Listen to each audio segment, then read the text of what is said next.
এবং আমি আমাদের দপ্তরের অধিকর্তা মাননীয় বাস্তবায়নের জন্য পুরস্কার দিতে যাচ্ছি। এই বিশেষ মুহূর্তে আমরা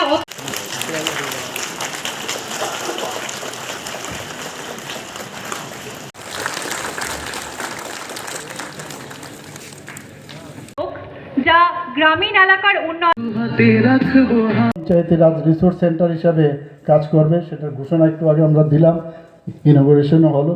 আমি আশা করি যে এই ঘোষণা দেওয়াতে আমি নিজেকে গর্ববোধ করছি যে এই ধরনের সেন্টার আমাদের ত্রিপুরাতে আছে এবং মাননীয় প্রধানমন্ত্রীর যে আহ্বান সেটাকে আমরা সাড়া দিতে হবে এবং রাজ্যকে এই যে গ্রামোন্নয়নের যে উন্নয়ন সেটা যেন একটা অন্য শিখরে যায় সেই ব্যবস্থা আমরা সবাই মিলে, এখানে যারা জনপ্রতিনিধি আছেন, মঞ্চেও যারা আছেন, নিচেও যারা আছেন, সবাই মিলে এবং আমাদের আধিকারিক থেকে শুরু করে কর্মচারীরা সবাই আরও ভালো করে আরও ভালো কাজ করবেন সে আশা রেখে আমার বক্তব্য শেষ করছি।